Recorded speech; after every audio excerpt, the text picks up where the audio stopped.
Evangelho segundo Mateus, capítulo 6, versos 22 e 23, dando sequência à nossa exposição no Sermão do Monte. Diz assim a palavra do Senhor: são os olhos a lâmpada do corpo. Se os teus olhos forem bons, todo o teu corpo será luminoso. Se porém os teus olhos forem maus, todo o teu corpo estará em trevas. Portanto, caso a luz que em ti sejam trevas, que grandes trevas serão. Queridos, nós temos visto ao longo das semanas a exposição. Jesus Cristo, ele vem no capítulo 6 aqui do Sermão do Monte, tratando sobre que devemos guardar de exercer a nossa justiça diante dos homens. Então ele explica que até mesmo a nossa espiritualidade, até mesmo a forma que nós nos achegamos a Deus, ela pode ser afetada pelo pecado. Na verdade, ela é afetada pelo pecado. Então ele expõe como que dar esmolas, como praticar a justiça. Eu não devo fazer isso com motivação errada, com o fim de ser visto. Ao orar, eu não devo orar querendo impor coisas a Deus, ou querendo ser visto pelos homens, ou demonstrar espiritualidade, mas ter um relacionamento com o Pai que está nos céus, reconhecendo e buscando em primeiro lugar a santidade do nome de Deus, o reino de Deus e a vontade de Deus, e então pedir pelo pão, reconhecendo que Ele é quem sustenta, porque Ele é quem é o nosso provedor, o nosso Pai, reconhecendo que Ele é quem nos dá perdão, e Ele é quem nos dá proteção. E então vimos sobre a questão do jejum, que o jejum também não deve ser meramente com o intuito de aparecer ou demonstrar espiritualidade para outros, mas em secreto, buscar a face de Deus, ansiar por mais de Deus. Na semana passada, vimos sobre a questão dos tesouros. Então, a partir desse momento, Cristo passa a abordar sobre duas possibilidades de vida, sobre dois caminhos a serem seguidos. Um, ajuntando tesouros na terra, onde a traça, a ferrugem corroem, os ladrões roubam.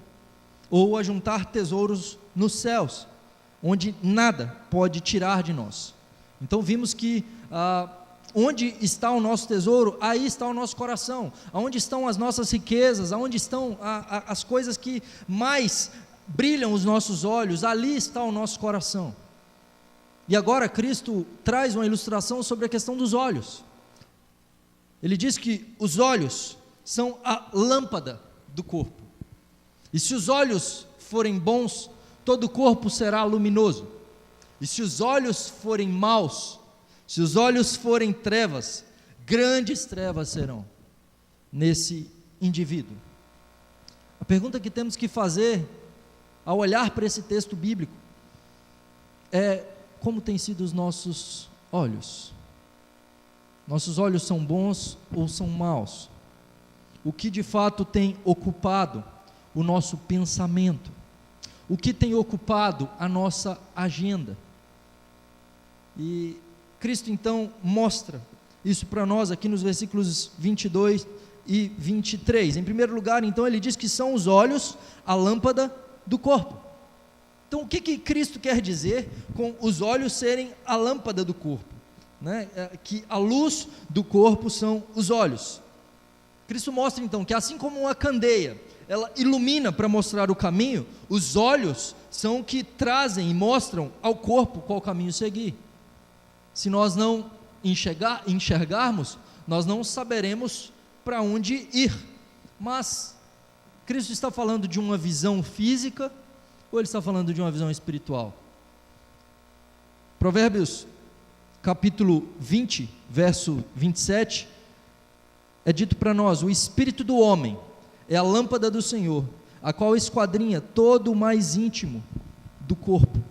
Então, quando nós falamos de lâmpada do corpo, nós estamos falando da mente do homem. Nós estamos falando não apenas a capacidade de enxergar, de ser míope ou não. Então se eu for míope, ou se eu enxergar muito bem fisicamente, então está tudo tranquilo. Não se trata disso. Se trata de uma miopia espiritual e não uma miopia física. né? Muitos, quando se achegam à palavra de Deus, eles querem estudar a palavra de Deus sobre a ótica das ciências sociais. Há pessoas que querem se aproximar das Escrituras e fazer uma exegese do texto bíblico sobre a perspectiva do marxismo, ou sobre a perspectiva do liberalismo, ou sobre a perspectiva do feminismo, ou sobre a perspectiva do machismo, sendo que a Bíblia não deve ser lida sobre a ótica de ideologias humanas. As ideologias humanas devem ser lidas à luz da Bíblia. Eu devo medir todas as coisas a partir das Escrituras, e não analisar as Escrituras sobre óculos distorcidos do homem. Quando Cristo fala que os olhos são a lâmpada do corpo, Ele está dizendo que todos os homens têm uma cosmovisão. Todos os homens, eles têm uma maneira de enxergar o mundo. Há um óculos pelo qual nós enxergamos o mundo. E a questão que nós precisamos entender é que a forma como nós enxergamos a vida, o mundo, não necessariamente é a forma correta. Não é porque nós crescemos vendo dessa maneira, porque fomos ensinados dessa maneira, e diariamente, queridos, nós somos ensinados, nossos filhos são ensinados nas escolas, todo tipo de doutrinas, diariamente no nosso país, é colocado goela abaixo das pessoas, ideologia de gênero, a defesa do aborto, a agenda LGBT, uma série de coisas que hoje são consideradas como normais dentro da nossa cultura, e a forma como as crianças têm crescido, e a forma como as pessoas hoje enxergam o mundo, é uma forma completamente avessa à palavra de Deus. Querem colocar uma perspectiva contrária e colocando a ciência a seu lado. Dentro da nossa cosmovisão no Brasil, é possível que a gente perceba que nós temos uma cosmovisão racionalista, onde acreditamos que a razão está acima de todas as outras coisas. Quer ver um exemplo?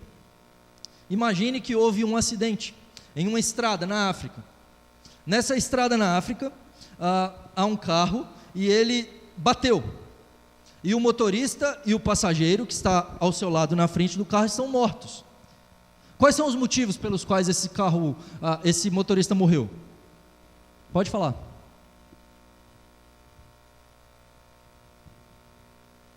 William.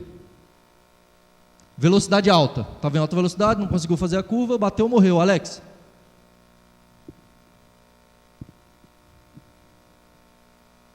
Estava falando no celular, se distraiu, bateu, morreu. Rômulo.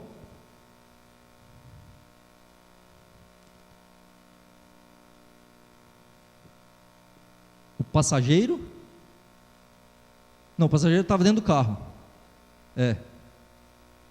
Não. Estava sem cinto, morreu. Se tivesse com cinto, talvez não estaria morto. Mais alguém?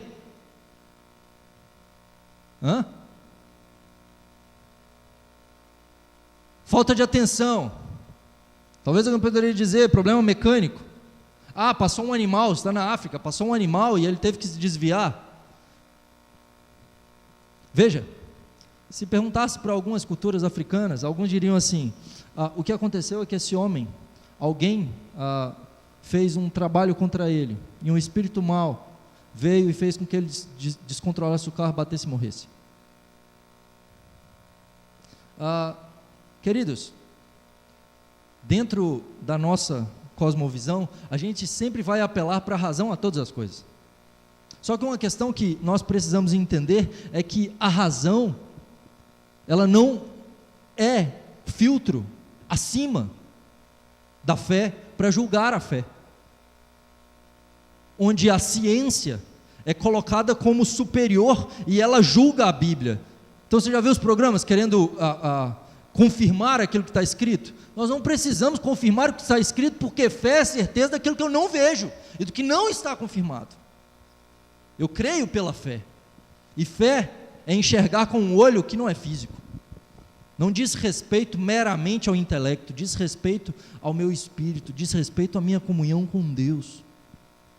Então, hoje, muitas vezes é colocado essa razão acima da fé, coisa que nós vemos como se a razão fosse autônoma e como se todas as coisas tivessem que ser subordinadas a ela, quando nós temos a questão transcendental. Deus é explicado, Deus é provado, milagres são explicados, milagres são provados, a nossa vida com Deus é explicada, ela pode ser colocada em um microscópio e passar pela luz daquilo que é científico? Não. A Bíblia julga todas as coisas. A palavra de Deus, ela está acima de qualquer visão distorcida do homem, porque ele acha que ele entende um pouco, e porque de fato toda verdade é a verdade de Deus, e na ciência há verdade, mas ela não está acima das Escrituras, e tampouco ela tem que provar as Escrituras, ela está subordinada às Escrituras, ela não é contrária, ela é subordinada às Escrituras, de forma que quando olhamos para o aborto, para o movimento LGBT, para o feminismo, para o machismo, para o liberalismo, para o marxismo, ou qualquer coisa desse mundo, ou leitura da realidade, eu preciso olhar para essas coisas e me aproximar desses pensamentos, olhando para a palavra de Deus. Por isso que nós precisamos ensinar, estudar, nos aprofundar no conhecimento da palavra de Deus, para não sermos levados por ventos, para não sermos moldados conforme essa época. E hoje dentro da igreja, muitos têm seus olhos cegos, porque não compreendem as Escrituras, não compreendem a palavra de Deus. Com qual óculos temos enxergado a realidade, queridos? E Cristo então ele vai falar sobre dois óculos, sobre duas perspectivas. Uma é o olho bom, ele vai dizer que se os seus olhos forem bons, todo o seu corpo será luminoso. Então, à luz do contexto bíblico, a questão da lâmpada, né, de luz, está ligado a cumprir a vontade de Deus, e trevas está relacionado ao pecado, a uma vida de rebeldia contra o Senhor. Então, Cristo afirma aqui que os nossos pensamentos, as nossas atitudes, os nossos pensamentos e vontades precisam estar alinhados com a vontade de Deus, para que os meus olhos sejam bons. Davi, quando liberto das mãos de Saul, ele escreve um cântico, em 2 Samuel capítulo 22, verso 29, que ele diz: Tu, Senhor, és a minha lâmpada, o Senhor derrama luz nas minhas trevas. O Senhor derrama luz nas minhas trevas. Jó afirma o seguinte: quem me dera ser como fui nos meses passados, como nos dias em que Deus me guardava, quando fazia resplandecer a sua lâmpada sobre a minha cabeça, quando eu, guiado por sua luz, caminhava pelas trevas. Salmo 119, verso 105 diz: lâmpada para os meus pés é a tua palavra, luz para os meus caminhos. Provérbios capítulo 6, verso 23, é dito: porque o mandamento é lâmpada, e a instrução luz, e as repreensões da disciplina são caminho da vida. Então veja que lâmpada nas Escrituras, luz nas Escrituras, é a palavra de Deus iluminando o nosso caminho. Então os meus olhos, eles serão luz, eles serão bons e trarão luz para o meu corpo, se eles estiverem fitos na palavra de Deus, e se eles enxergarem a realidade sobre a ótica, sobre a perspectiva da palavra de Deus. E como ter olhos bons? Em primeiro lugar, é necessário a obra regeneradora do Espírito Santo. É preciso que o Espírito Santo abra os nossos olhos, porque por natureza nós somos cegos, nós não podemos simplesmente decidir enxergar. Por natureza nós somos destinados à ira e estávamos caminhando para a perdição. Efésios 2, verso 1, Paulo diz que ele nos deu vida, estando nós mortos nos nossos delitos e pecados. Nós estávamos mortos.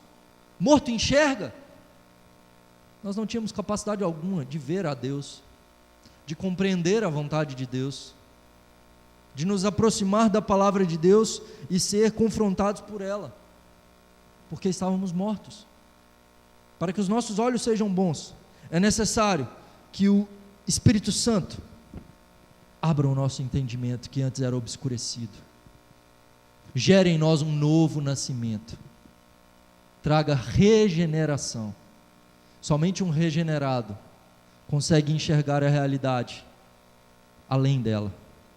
Ele enxerga a soberania de Deus, ele enxerga o governo de Deus, ele enxerga a graça de Deus permeando todas as coisas, ele enxerga o mundo com muito mais cor, ele percebe que as misericórdias do Senhor são a causa de não sermos consumidos, ele descobre a beleza da criação, e que tesouro nenhum nessa vida vale a pena, a não ser o contato e o relacionamento com o Criador.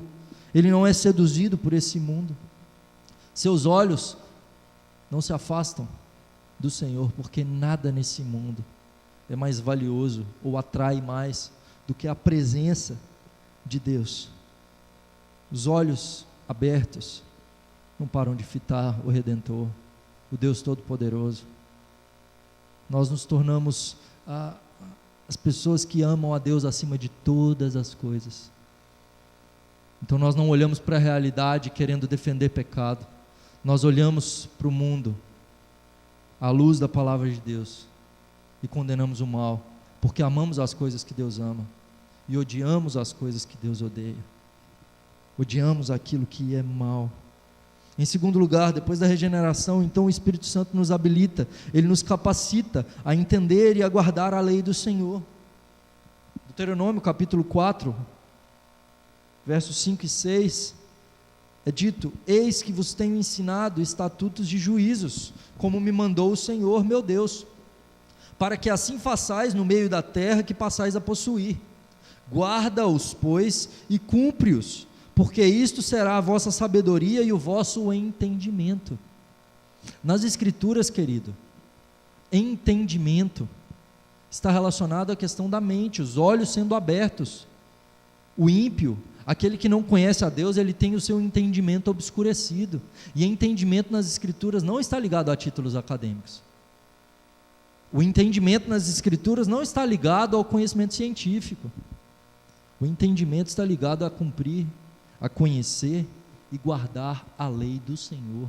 Sabedoria nas Escrituras está ligado a temor do Senhor, está ligado a conhecer a palavra e praticá-la, e colocá-la em prática, e em vivê-la. E o Espírito Santo, então, ele abre o nosso entendimento, para que possamos cumprir a lei do Senhor.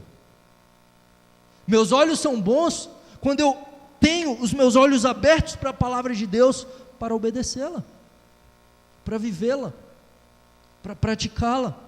Uma vez tendo entendido, eu coloco em prática. Salmo 119, verso 34, o salmista diz: dá-me entendimento e guardarei a tua lei. Dá-me entendimento, Senhor, e guardarei a tua lei. No Salmo 119, 104, antes de dizer que lâmpada para os meus pés é a tua palavra, ele diz: por meio dos teus preceitos consigo entendimento, e por isso detesto todo caminho de falsidade. Então, por meio da tua palavra eu tenho entendimento, Senhor. E o Salmo 119, verso 125, ele diz: dá-me entendimento para que eu conheça os teus testemunhos. Salmo 119, querido, é o capítulo da Bíblia que aponta para o amor à lei do Senhor, de A a Z. 176 versículos divididos em 22 estrofes de 8 versos, cada uma começando com uma letra do alfabeto hebraico. A cada 8 versos ele começa a frase com uma letra do alfabeto hebraico, mostrando o seu amor pela lei do Senhor.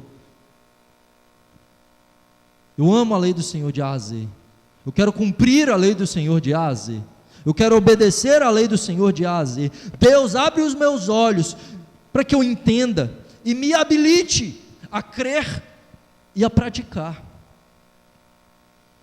Então, essa obra santificadora do Espírito é que nos ajuda a crer e a viver, a praticar e a andar na luz.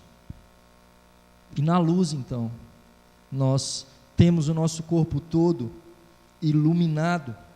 Teu corpo será luminoso, nós vamos estar na luz, e portanto nós brilhamos, e portanto nós podemos cumprir aquilo que o Senhor Jesus diz, que a igreja do Senhor deve ser a luz do mundo.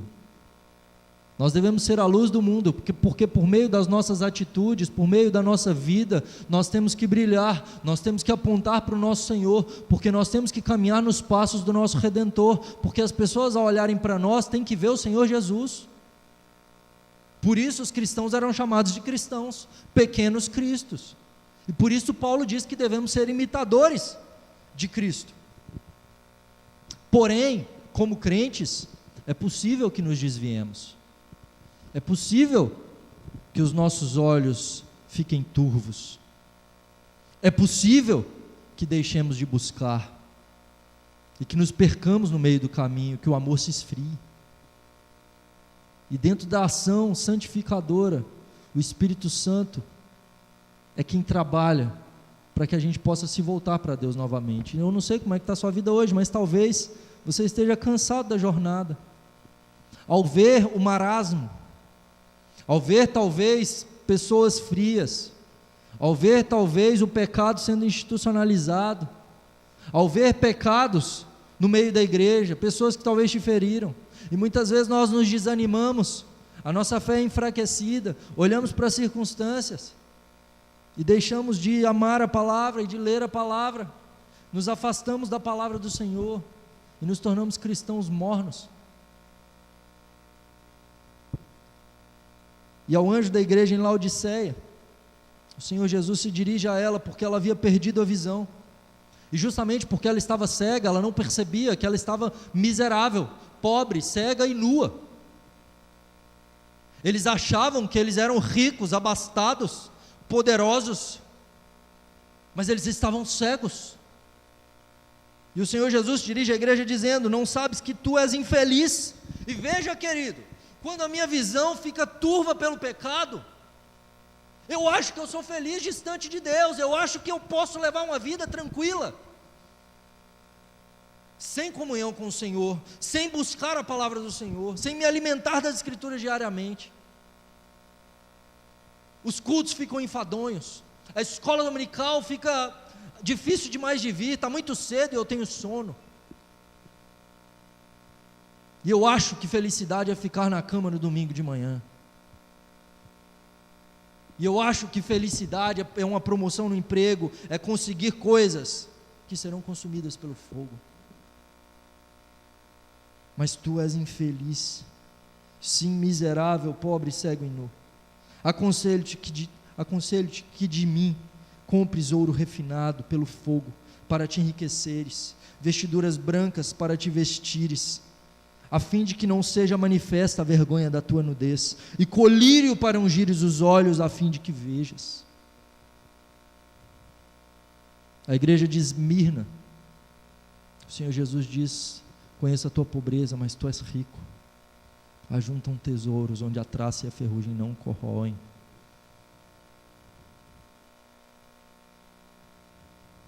Romanos capítulo 12, 2, é dito para nós: não vos conformeis com esse século, mas transformai-vos pela renovação da vossa mente. O Espírito Santo deve trabalhar na nossa vida, de forma na santificação, para que sejamos cada dia mais parecidos com Jesus, queridos. Como têm sido seus olhos? Como você tem visto a realidade? Seus olhos estão abertos espiritualmente? Temos percebido quais são as prioridades de Deus? Ou a nossa agenda mudaria se soubéssemos que Cristo voltaria amanhã? Como tem sido a nossa agenda? Pelo que temos lutado? A nossa mente tem sido moldada pelo quê? Uma vez que os nossos olhos são abertos, nós nos enxergamos como pecadores. Nós não nos vemos como bons. Os nossos olhos trazem luz para nós, mas percebemos que essa luz não vem de nós, pelo contrário, nós somos pecadores. John Newton, no fim de sua vida, ele diz: olha, eu não me lembro de muitas coisas, mas eu me lembro de duas coisas. Eu sou um grande pecador e Cristo é um grande Salvador. Quando os meus olhos são abertos pelo Espírito Santo, eu não me acho. mas eu reconheço a grandeza do meu Salvador. Por último, a consequência dos olhos bons, eles dizem, todo o seu corpo será luminoso. Nós estaremos em um estado de bem-aventurança. Bem-aventurados os que têm fome e sede de justiça, porque eles serão fartos. Deus se revela aos seus, Deus nos habilita a viver na sua vontade, e quando andamos na lei do Senhor, nós somos abençoados nessa terra, nós podemos desfrutar do céu na terra, queridos. Por isso, quando oramos, venha o teu reino, venha, por onde eu for, eu quero viver os valores do teu reino, e por onde eu for, eu sou um cidadão do reino, e nessa terra eu posso desfrutar da presença do rei, das bênçãos do rei, dos tesouros do rei, a despeito das circunstâncias. Eu posso experimentar do céu, eu posso tocar a eternidade. Somos abençoados, experimentamos que a vontade do Senhor é boa, agradável e perfeita. Na prática, nós provamos isso, e nós somos salvos. 2 Timóteo 3,15, Paulo se dirige a Timóteo dizendo, desde a infância, sabes as sagradas letras, que podem tornar-te sábio para a salvação pela fé em Cristo Jesus. Por meio da palavra nós somos salvos, temos os nossos olhos abertos. Verso 23, o Senhor Jesus diz, se porém os teus olhos forem maus, todo o teu corpo estará em trevas, portanto caso a luz que haja em ti sejam trevas, que grandes trevas serão.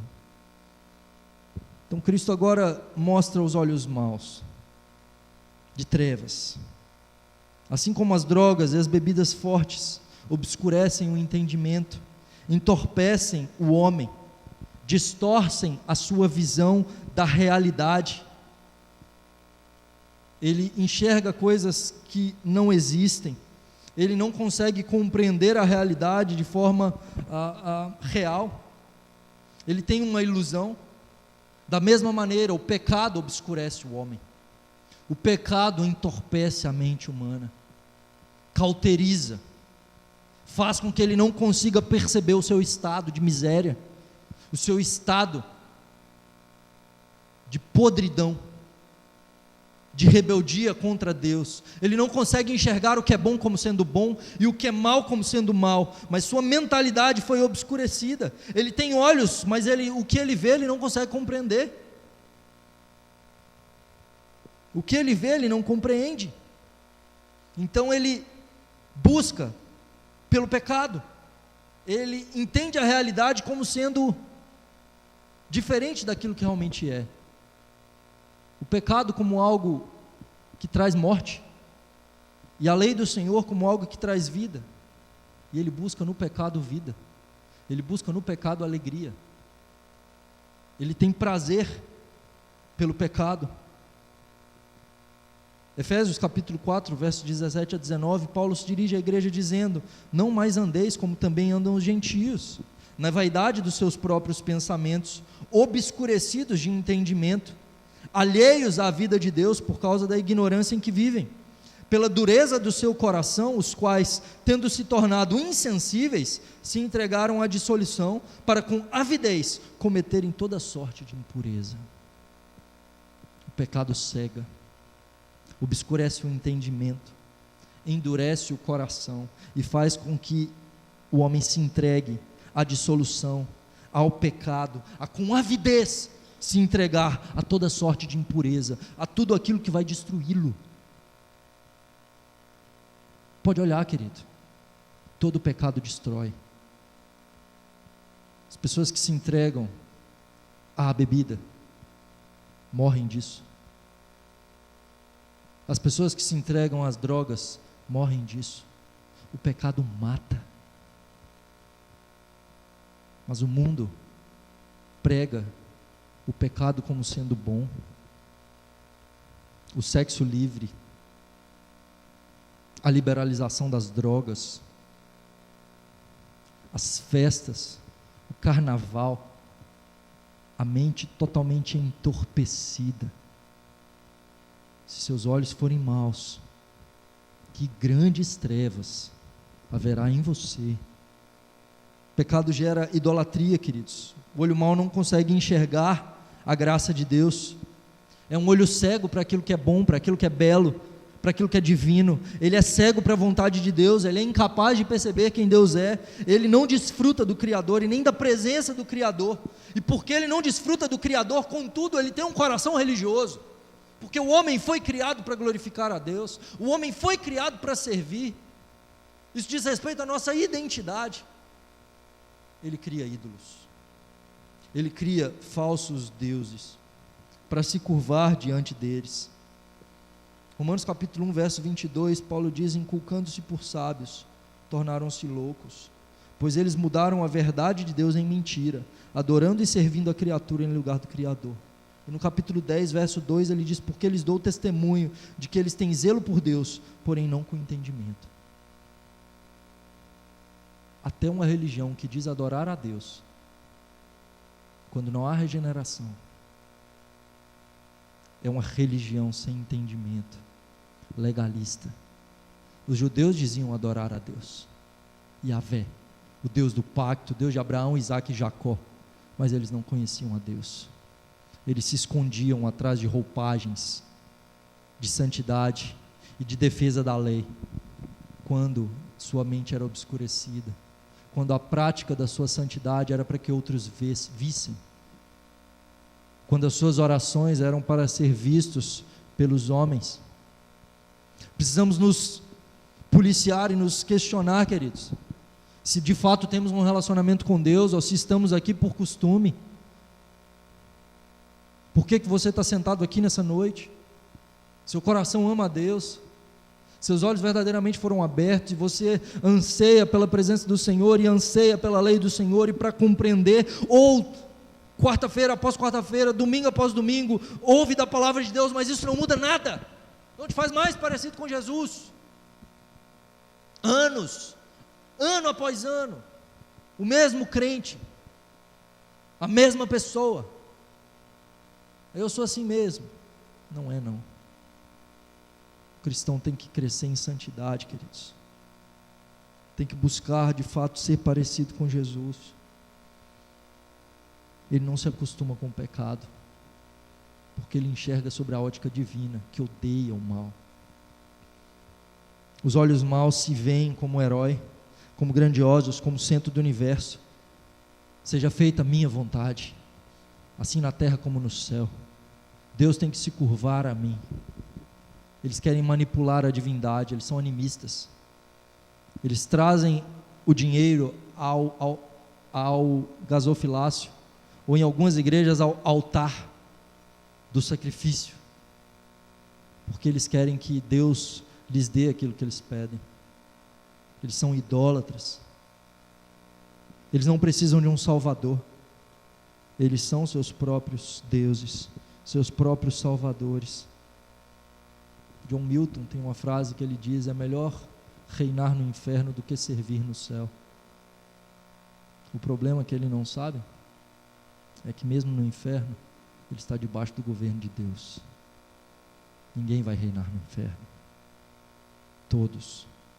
Todo joelho vai se dobrar e toda língua vai confessar, no céu e no inferno.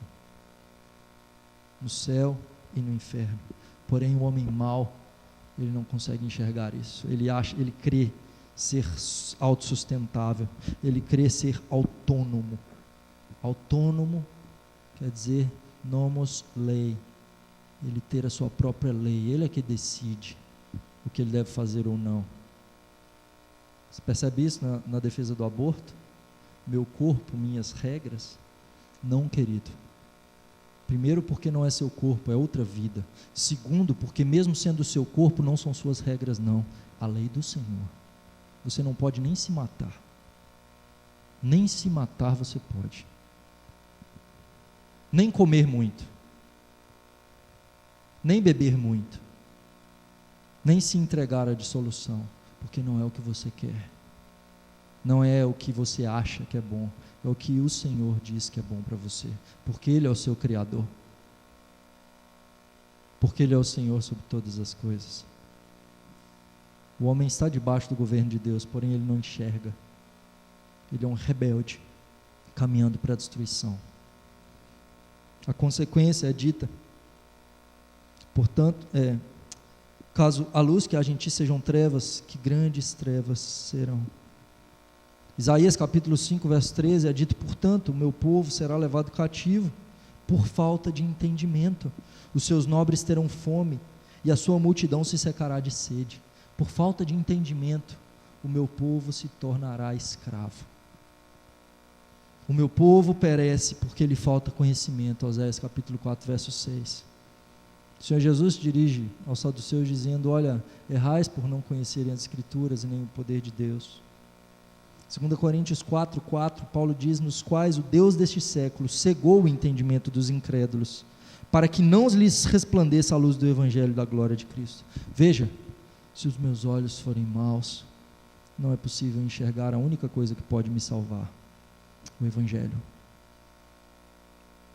o Salvador, Cristo, e virá a morte para mim. A pergunta que devemos nos fazer então é: onde está o nosso tesouro? Com quais óculos temos enxergado a realidade ao nosso redor? O que tem ocupado a nossa agenda? Quais são as nossas prioridades, os nossos objetivos? Onde está o nosso prazer? Que os nossos olhos sejam luz, sejam lâmpada para o nosso corpo, sejam bons, voltando-nos com todo o nosso coração para a palavra do Senhor, querido.